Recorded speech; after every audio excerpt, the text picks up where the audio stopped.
Então eu ia propor vocês fazer um resumo da história da salvação. O Daniel já fez minha parte ontem, né? Mas se tivesse me falado, eu tinha falado, eu tinha deixado de falar. Fazer um padrão aqui tinha falado da Santa Teresa. Mas é como ele mesmo disse ontem. Hoje é dia da Sagrada. É um assunto que não se esgota, assim, e tem vários aspectos que você pode tratar. Então ele fez a história da salvação para chegar em Maria. Eu posso ir passando e terminar em outro lado também, assim, que ainda é inesgotável, né, o assunto da nossa salvação. Mas aí eu pensei, assim, da gente pensar juntos mesmo, assim, aquelas questões fundamentais que são até da filosofia, né? Por que existimos, né? Para que a gente está aqui, para onde a gente vai, de onde a gente veio. Essas questões todas que a filosofia se pergunta e a teologia responde. Então, vamos pensando aqui e ver onde a gente chega. A Bíblia já começa tentando responder essa questão das origens, né? No princípio, Deus criou o céu e a terra. No princípio, só a palavra no princípio aí já poderia ser o nosso assunto de hoje aqui. Se houve um princípio, o que houve antes do princípio? Antes do princípio, havia o nada. Em termos de criação, sim, mas existia Deus. Aí então a pergunta é válida, mas um pouco ingênua. E antes de Deus? Não, antes de Deus é impossível haver um antes de Deus. Se no princípio Deus criou, antes do princípio só havia Deus. E se houve um tempo que não houvesse Deus, não haveria nada. Isso é uma coisa óbvia. E outra pergunta meio ingênua também que a gente pode fazer. Mas então, antes de existir as coisas, o que Deus fazia? Deus não fazia nada. Ele só existia. Mas então, como é que era esse negócio? Deus existia assim? Não fazia nada, ficava... Se falar que Deus é imóvel, então é aí que o povo... Nossa, então Deus ficava lá assim, parado, Deus era uma estátua, assim, desde toda a eternidade. Não, Deus existia. E o que ele fazia? Ele ficava olhando para onde? Assim. Para ele mesmo. Para ele mesmo. Só ele mesmo. Ele mesmo se bastava. Mas aí que eu quero chegar, o interessante também. Se ele olhava para ele mesmo, é daí que Santo Agostinho explica a Trindade. Isso, olhando para si próprio. O si próprio de Deus é tão perfeito, tão completo, que é outra pessoa, assim. No próprio ser único de Deus, né? Deus contempla a si mesmo, o si mesmo é a sua imagem perfeita, é ele mesmo, mas é outra pessoa que veio a se chamar filho, né? Porque o princípio seria o pai, essa imagem seria o filho. E dessas duas pessoas, esse contemplar mútuo das duas pessoas não é um mero contemplar, mas é uma contemplação de amor, né? E esse amor é tão perfeito que também é uma pessoa, que se chamou Espírito, né? E isso desde toda a eternidade. Aí, essas relações, a gente chama relações mesmo, de paternidade, filiação, e chamou-se Espírito por causa da expiração, né? Que é o que sai de um e vai para o outro, assim, né? Aí é o Espírito. Então daí que vem a explicação da Trindade eterna. A gente chegou no conceito de Deus aqui como eterno, suficiente em si mesmo, que é amor, né? Então que ele não precisaria de mais nada, assim. Então por que é que ele cria? Ele cria tudo que existe como uma forma de exceder a si mesmo. Ele que já era infinito, ele quer exceder a si mesmo. Então ele cria algo fora dele. A criação toda está fora dele, no sentido de que não é Deus, não é parte de Deus, não é um pedacinho de Deus, não. Deus cria algo que não é Ele. Assim, para que, por pura bondade, para poder amar essa criação. E para que essa... é o amor, né, irmão? Isso é um excesso de amor assim, de Deus, que quer uma criatura para poder amar, para poder mostrar que Ele é amor e que Ele quer amar essa criatura e quer o bem dessa criatura. Aqui, criatura é tudo que existe. E ainda mais, Ele não se contentou em criar todo o universo, todo o cosmos, assim. Ele quis criar seres inteligentes que pudessem reconhecer isso tudo que Ele é. Então, aí a gente já viu ontem, né? Primeiro Ele criou os seres puramente espirituais, os anjos, e quis criar mais ainda, criou os seres humanos como sua imagem, porque seres espirituais, inteligentes, livres, dotados de vontade, mas que também participariam da outra parte da criação dele, que é a criação material. Então o ser humano é isso, essa criação que é ao mesmo tempo material e espiritual. Eu vou ler um trechinho aqui desse livro meu sobre o matrimônio, mas eu começo falando sobre a aliança de Deus. A gente só chega no que é o ser humano entendendo o que é Deus e como e por que Ele cria, né? A criação, então, é um resultado desse amor de Deus, porque Deus quer criar seres para entrar em relação com eles. Relação, a gente já viu que a relação em Deus só pode ser de amor, né? Então Deus criou justamente para entrar em relação com aquilo que criou. A criação é resultado da doação de Deus e para a participação na sua glória e amabilidade. Não há necessidade alguma, não há necessidade nenhuma em Deus que o faça criar. Porque Deus é perfeito, não falta nada em Deus, então Ele não precisaria criar nada. Então Ele criou porque Ele é livre e desejou doar o seu amor. E nada pode fazê-lo crescer mais, enriquecer a Deus, não. Então Deus não criou para se mostrar a si mesmo, Ele criou para enriquecer a sua criação mesmo. A criação, então, é um evento que exprime o amor de Deus. Criando o mundo, Ele não busca algo para si próprio. Ele não criou o homem para receber algo dele, senão para lhe dar algo e fazê-lo participar na sua bondade, no seu ser. Aí, então, começa o que a gente entende por história da salvação. Deus cria os seres livres, né? os anjos e os homens. E porque Ele ama tanto esses seres, Ele não os obriga a amar também. Aí que vem a história da queda, tanto dos anjos quanto dos homens. Deus não obrigou eles a amar, Ele deu a opção. Eu os criei. Vocês querem participar da minha alegria ou querem ser felizes sozinhos com a sua própria inteligência? Esse é um dilema assim, fundamental dos seres inteligentes, né? Viver com Deus ou viver sem Deus? Aí a história a gente já conhece, né? Os anjos, parte deles decidiram ficar com Deus, parte deles ir contra Deus. E os homens, por causa da sua condição ligada à matéria, a escolha de um único homem afetou todos, né? A história do pecado original. Essa escolha do primeiro homem, ou do primeiro casal, afeta toda a sua descendência. Isso a gente entende também pensando em qualquer ato humano, assim. Eu estou aqui falando e vocês estão ouvindo. Então, o que eu falo afeta vocês de alguma maneira.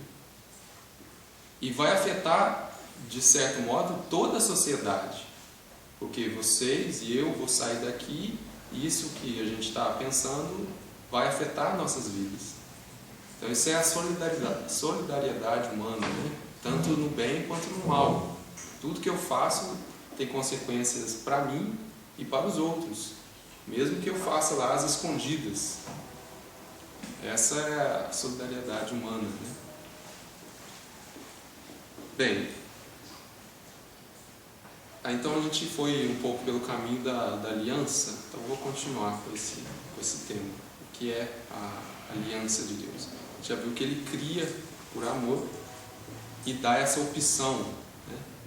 Então a aliança de Deus, a história da salvação é justamente isso, né? Deus que cria, no caso aqui, os homens para amá-los e dá essa opção de não amá-los também. Só que Deus, por ser puro amor, Ele não desiste do homem mesmo quando ele renega a Deus, quando o homem renega a Deus. Aí a gente vê na história bíblica, né, desde o Antigo Testamento, que Deus não desiste do homem nunca. É isso que a gente comentava aqui. Porque tinha lá as guerras, Deus deixava e até ordenava as guerras. Isso era por desobediência do homem. Deus não queria nenhum desses males. E Deus não quer nenhum mal. O mal é escolha humana. Então a gente vai ver, por exemplo, no próprio relato do Gênesis da criação do homem, que assim que o homem peca, né, o casal humano cai no pecado, Deus ainda assim se preocupa com o homem. E ali naquelas primeiras profecias ali de Deus mesmo, né, que fala até de Nossa Senhora ou da igreja, ali, que promete que uma descendência esmagaria a cabeça da serpente. Ou seja, Deus ainda dando alguma chance ao homem de no futuro voltar-se para Ele. Ele não abandonou o homem assim, não, agora que vocês pecaram não tem mais chance. Não, Ele continua dando chances até quando Ele quiser, né? Ou seja, para sempre. Porque a característica do amor de Deus dá todas as chances possíveis. O mal, ele não é em si. Ele não existe enquanto substância. Então o mal acaba acontecendo toda vez que você não faz uma opção pelo bem, pelo belo, pelo verdadeiro. Então assim, você nunca faz opção pelo mal, né? Porque você não fez opção pelo bem que o mal acontece. Assim, o bem ele não existe em si enquanto matéria e enquanto substância. Tanto que ele é a ausência do mal. Então toda vez que você não faz opção pelo bem, aí é que entra assim, o vazio, que seria justamente o mal, que seria o nada. Exatamente. Isso ainda assim é uma característica do amor de Deus, porque Ele não criou o mal, Ele criou o homem, como diz o relato bíblico, num paraíso, né, onde não havia o mal, e aquilo que parece ser a única condição, né, que é não comer da árvore do conhecimento do bem e do mal, é justamente isso. Deus já criou assim, o que é o certo. Na verdade, Ele criou tudo o que é certo, né? Ele não tinha criado o mal, mas Ele criou a tal da árvore, que é a do conhecimento do bem e do mal. O mal não existia. Como é que Ele criou uma árvore do conhecimento do bem e do mal? É que Deus, né, sabia que existe uma possibilidade no mal, naquele momento, né, onde não haveria o mal. Essa era a única via de escolha do homem naquele momento. Escolher seguir tudo de bom que Deus tinha feito, né? Ele vai criando e fala, isso era bom, viu que tudo era muito bom, e criou só lá uma proibição, entre aspas, né? Que é conhecer o mal, conhecer o bem e o mal, né? O homem não conhecia a diferença do bem e do mal, porque o mal não existia. Aí essa foi a tentação do homem, né? Olha assim, a tentação que a serpente propôs, assim, falou para o homem, essa história de mal, você quer conhecer como é que é? Porque só Deus que conhece o mal. Sereis como deuses. Serei como deuses. Vocês querem conhecer o mal? Aí que o desejo a tentação veio, né? De conhecer aqui. Que história é essa de mal? Eu quero conhecer. É curiosidade. Eu quero conhecer esse mal. Como negação sempre, né? E já que ele não existia assim enquanto fato, né? É aí que começa todos os males. O homem não quis conhecer apenas esse bem, todos esses bens que eu criei para ele. Então deixa ele ser árbitro, né? Aí que é o livre-arbítrio, deixa ele ser árbitro entre o bem e o mal. Deixa ele escolher o que é bem e o que é mal. Do conhecimento do bem e do conhecimento do mal, assim, porque são duas coisas assim que a gente realmente, assim, o nosso intelecto vai conhecer plenamente, assim. O bem supremo, o bem por excelência, que é Deus mesmo, porque a gente conhece algumas coisas que Deus, assim, por algumas coisas da razão natural, algumas coisas que Deus quis revelar, né? Mas a essência de Deus, assim, talvez a gente vai ter alguma participação com a visão beatífica, que Deus, assim, quis dar, né? Mas, assim, um conhecimento pleno de Deus. E uma outra coisa que é um mistério também, que é uma coisa que ultrapassa a nossa mente, é o conhecimento do mal, principalmente do mal moral, né? Do pecado, assim, daquilo que eu falava ontem, assim, desse mal de consequência infinita, assim, causada por um ser finito, uma coisa assim que ultrapassa a mente da gente. Deus tinha criado um mundo assim muito fácil de ser vivido, né? Porque só havia o caminho do bem. Ele criou tudo bom, né? E o homem em harmonia com ele mesmo, com Deus e com toda a criação. Aí a única coisa que o homem não poderia querer, né, era rejeitar tudo isso para conhecer o mal. Foi isso que ele quis. Mas a partir daí, Deus continua. O pecado não foi nem querer o mal, mas foi querer dizer o que no lugar de Deus, o que é o bem e o que é o mal. É conhecer o bem e o mal. Decidir o que é o bem e o mal.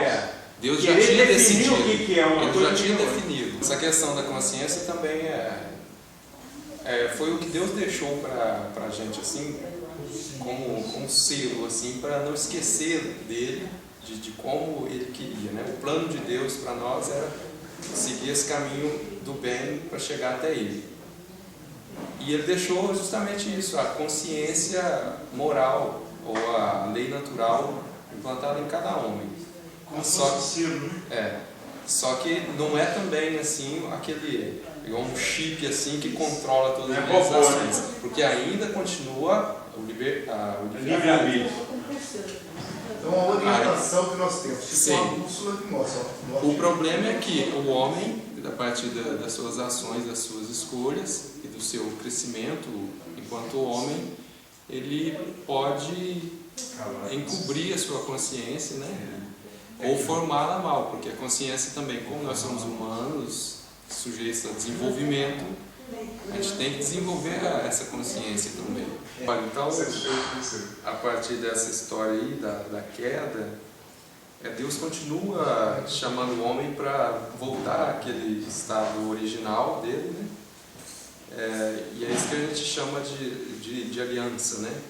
A primeira vez que aparece que tem uma aliança na Bíblia é com a promessa a Noé, né? Assim, eu farei contigo uma aliança, Deus falando com Noé. E de fato, quando chega no relato de Noé, da arca, se vocês lerem lá, no capítulo 9 do Gênesis, é praticamente uma repetição da história da criação e como que uma promessa da igreja. Por exemplo, os termos que ele trata com Noé é o seguinte: sede fecundos, multiplicai-vos e enchei a terra.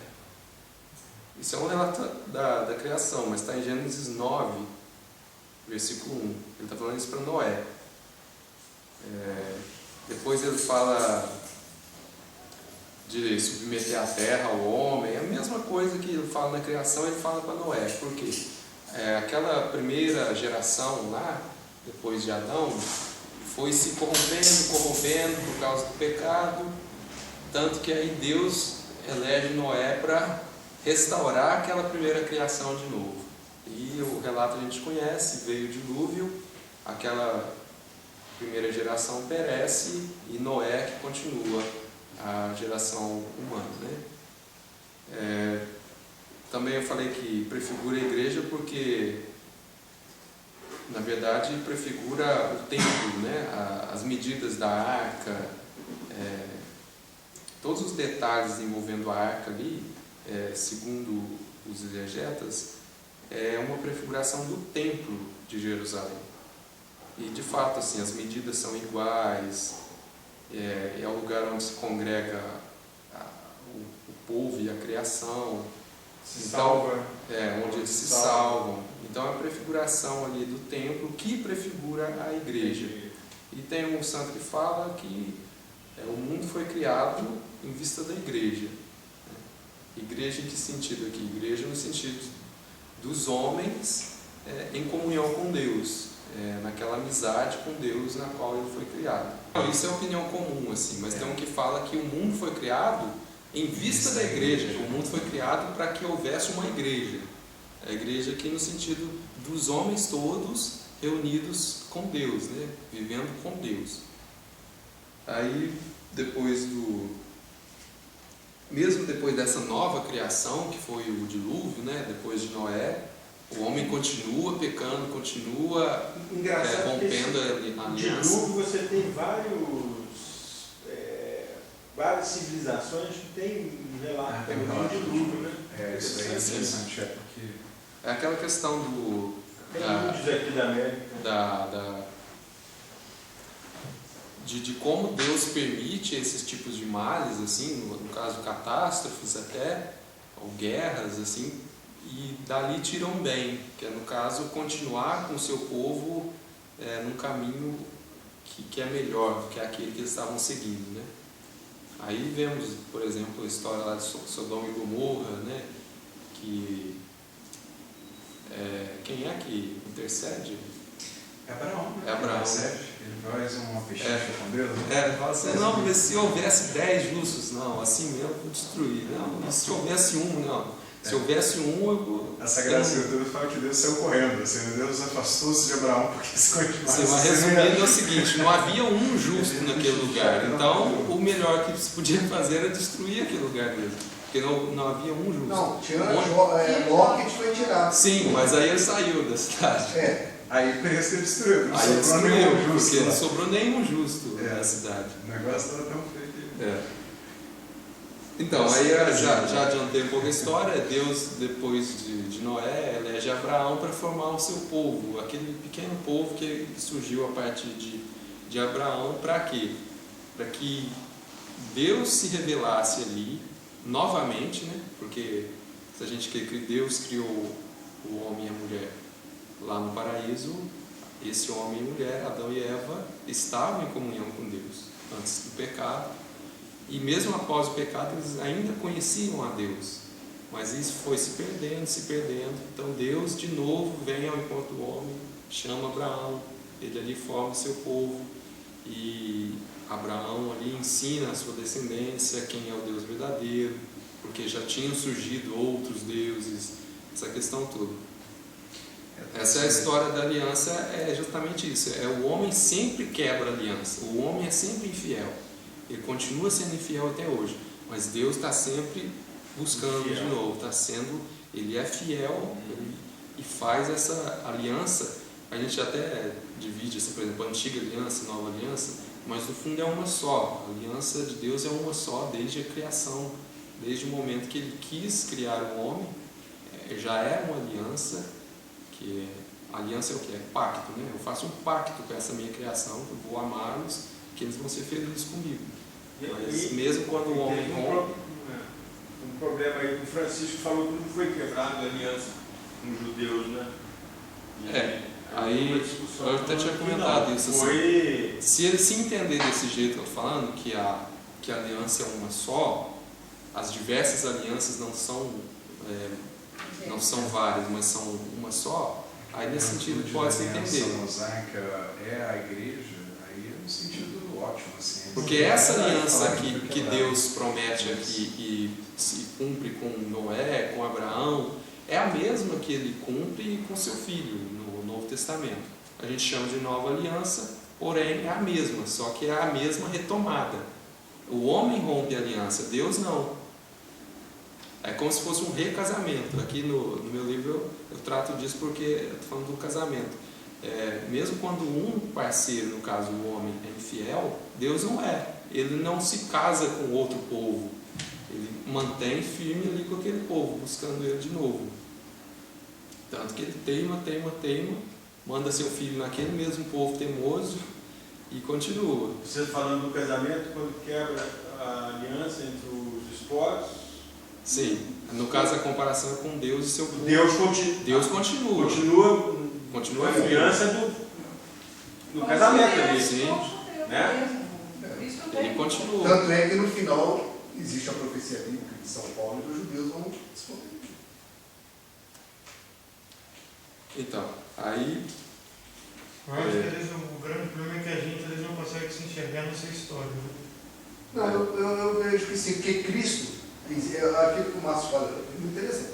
Deus não quebrou o seu casamento com a humanidade. Os judeus foram o povo escolhido por Deus para começar esse processo de reconciliação. Só que no meio do caminho, Cristo chegou e abriu o leque, é os judeus e os gentios. Isso já com Noé, isso que é interessante. Quando ele faz com Noé, ele fala assim, eu faço uma aliança contigo e com toda a criação. Ele não fala nem com todos os povos, ele fala com toda a criação. Eu quero restabelecer minha aliança com toda a criação. Porque a criação inteira se voltou contra Deus, assim, em certo sentido, a partir do pecado. Então, esse raciocínio que eu estou falando, no caso em cima disso, eu falei, chegou em Cristo, ele simplesmente não é o povo judeu, mas toda... Mas ele já tem... Na verdade, ele escolheu um povo, quem entendeu a questão de povo errado foi os próprios judeus. Quem rompeu? Sim, eles rompem, mas eu penso assim que eles entenderam a questão de povo errado. Eles entenderam a questão de povo igual uma nação, assim, um país bem definido, o sangue, né? Assim, não, é só nosso sangue, assim.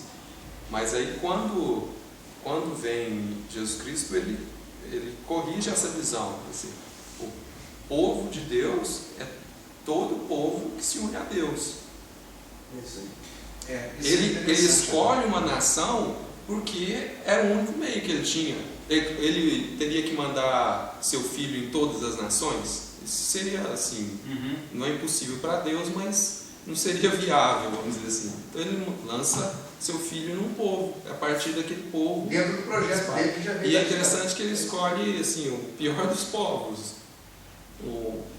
Na verdade, você acha que era o pior? Não, o pior assim, porque na verdade nem existia esse povo quando ele escolhe Abraão. Ele escolhe Abraão para fundar esse povo, né? Exatamente. Então e já daí era o menor dos povos, e como ele ficou muito fechado nessa questão até sanguínea, né? Da questão do sangue, mas essa eles questão do até sangue é uma questão mais recente até, assim, o judaísmo talmúdico que fala muito disso, assim, na época de mesmo tem, por exemplo, sinagogas lá da Terra Santa que eles estavam fazendo aí tem aquelas questão de conversão mesmo. Assim. Nos evangelhos já se quebra isso quando, por exemplo, qualquer pessoa poderia ser nas genealogias, por exemplo, no Evangelho de São Mateus, inicia com a genealogia, né? Tem várias pessoas ali que não são do povo hebreu, que entram na genealogia. Vários, são vários assim. Tem Raabe, né? Tem a prostituta.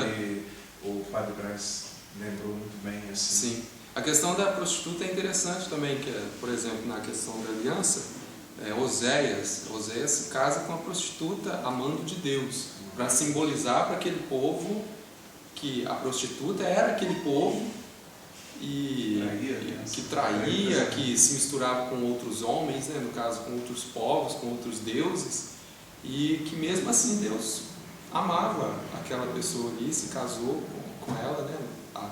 Aquela prostituta que era o povo escolhido. Aí no Novo Testamento isso fica claro, assim, evidente que os povos são todos os povos, né? O povo de Deus é todo o povo de Deus. Basta para isso entrar nessa aliança. E a partir da encarnação do Verbo fica mais claro como se entra nessa aliança. Se unindo a Ele, ao Verbo, através da sua igreja, através do batismo que Ele deixou. Quando chega no Novo Testamento, a metáfora fica mais forte ainda, tanto que São Paulo fala literalmente. Ele está no capítulo 5 de Efésios, ele fala assim, maridos, amai vossas esposas, etc, etc, filhos, ame seus pais, etc. Como se estivesse dando um sermão para as famílias. No finzinho ele fala assim, eu estou me referindo a Cristo e a igreja. Ele quebra todo o capítulo dele, porque ele estava falando do amor, não de homem para com a sua esposa e vice-versa, mas o amor de Cristo para com a sua igreja, que serve de referência para a família. Porque como Cristo amou a sua igreja? Dando a vida por ela. E como a igreja ama a Cristo, sendo fiel, sendo obediente, nesse sentido. Aquilo que eu falava da igreja desde o princípio do mundo, isso está no Megêncio também, assim. Só não fala quem o santo que falou. Lá deve falar, mas eu não coloquei aqui. Diz assim, prefigurada já desde o princípio do mundo e admiravelmente preparada na história do povo de Israel e na antiga aliança, a igreja é o cumprimento da vontade de Deus. Nele, em Cristo, predestinados pelo propósito daquele que tudo opera, o Pai, segundo o conselho da sua vontade, fomos feitos sua herança. Então toda essa história aí que a gente está falando, da aliança com o povo de Israel, essa história aí de infidelidades e Deus correndo atrás, é tudo em vista da igreja, da igreja que era o próprio Cristo. Cristo que, se fazendo homem, dá a possibilidade do homem de ser igreja, de ser parte de Deus. Porque a igreja é isso, é Cristo, cabeça, e os homens seus membros, fazer parte do corpo de Deus. É isso que é interessante na história da salvação. Foi tudo encaminhado para isso. Apesar dos homens, Deus conseguiu concluir essa tarefa aí, que nada mais é que uma chance, assim, que está a todo momento aí para a gente voltar-se a Deus através da igreja, através da união com Cristo. Isso se dá pela incorporação mesmo na igreja, através do batismo, e por aquelas ajudas sobrenaturais que ela nos coloca, que são os sacramentos, que acompanham por toda a vida.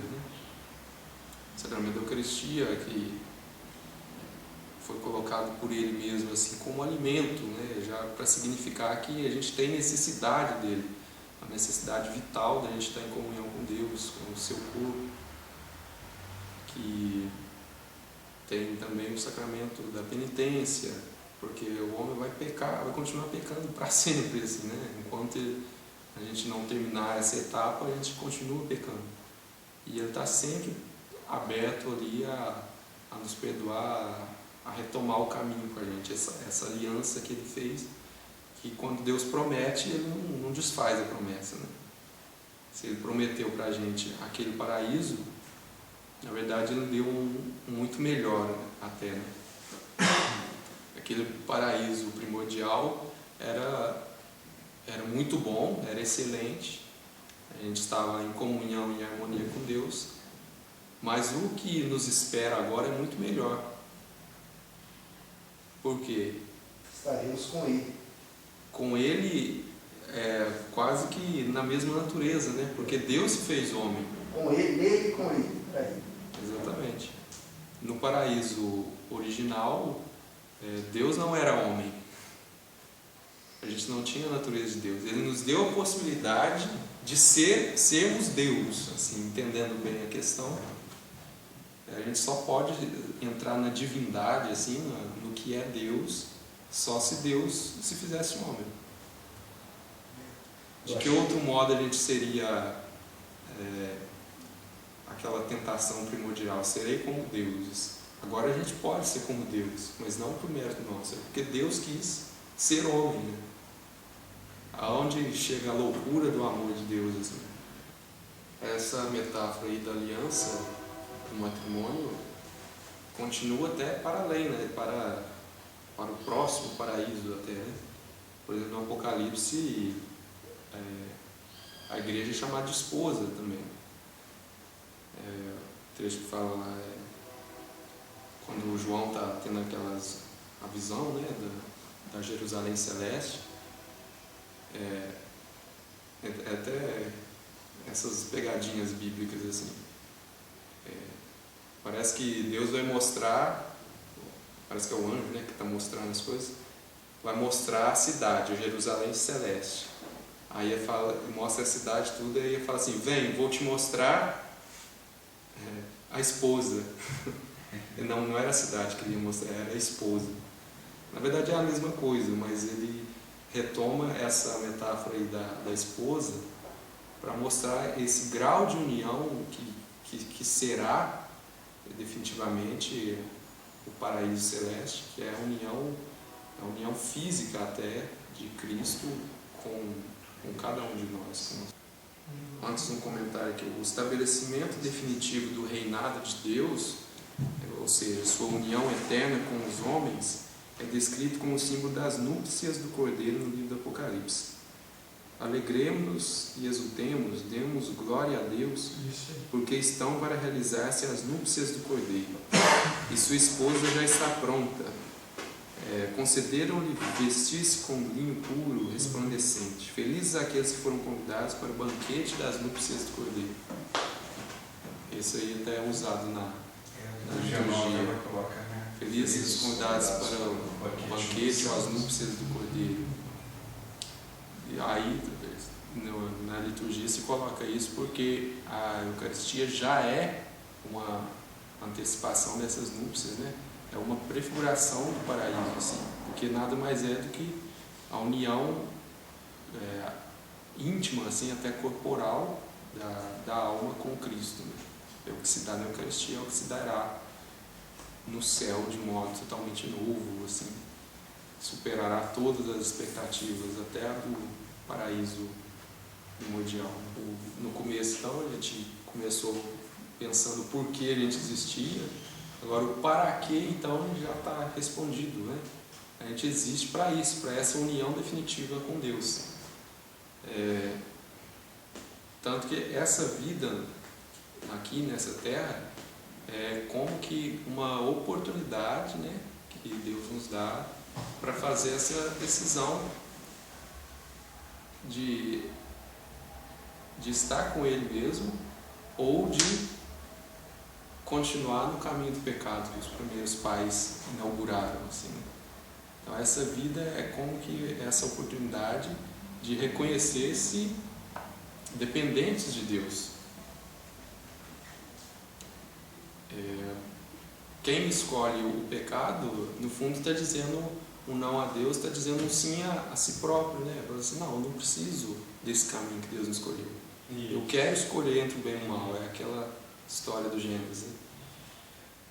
Então, o pecado é isso, é uma autossuficiência da pessoa e não reconhecer que o caminho do bem já está traçado e é o melhor. Então, quanto mais a gente escolhe o bem, mais atraído pelo bem a gente estará. Quanto mais a gente escolhe o mal, mais distante a gente estará e mais difícil é retomar o caminho.